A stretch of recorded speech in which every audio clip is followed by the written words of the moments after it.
अस्सलामुअलैकुम, आप देख रहे हैं 39 न्यूज़। नजर डालते हैं आज की न्यूज़ पर।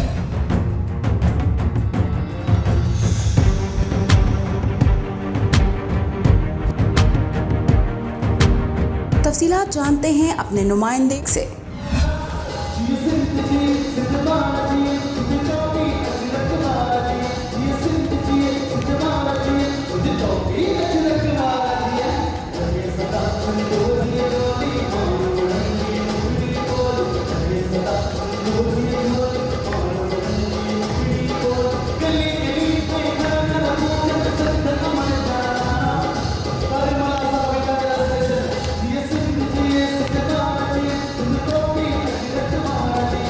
सऊदी अरब में Indus cultural and social forum की जानिब से सिंधी कल्चरल डे के हवाले से सफारत खाना पाकिस्तान रियाद में रंगारंग तकरीब का अहतमाम किया गया, जिसमें सफ़ीर Pakistan lieutenant general retired Bilal Akbar समेत सिंधी कम्युनिटी के मर्द व ख़वातीन की बड़ी तादाद भी मौजूद थी, जिन्होंने सिंधी फोक गीतों पर रक़्स करके तकरीब को यादगार बनाया।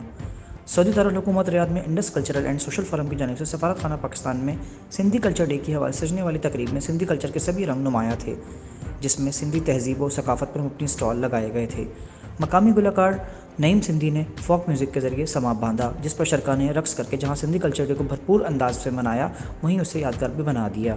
इस मौके पर सफ़ीर Pakistan lieutenant general retired Bilal Akbar ने कहा कि सिंधी कल्चर डे अंदरूनी मुल्क के अलावा बैरून मुल्क में भी जोश खरोश के साथ मनाया जाता है, जो कि खुशाइन बात है। सिंध की धरती जहाँ बाब इस्लाम की हैसियत रखती है, वहीं क़याम पाकिस्तान के लिए भी सिंध का बड़ा अहम किरदार रहा है। Indus cultural and social forum के सदर डॉक्टर मुस्तफ़ा मेमन समेत साबिक सदर ज़ीशान काजी और गुलाम कादिर मुल्ला ने कहा कि सिंधी कल्चर डे मोहब्बतों को फ़रोग़ दे रहा है और हमारी हमेशा ये कोशिश रही है कि परदेश में देश के रंगों को उजागर किया जाए। मोहम्मद अदील, 39 न्यूज़, जद्दा, सऊदी अरब।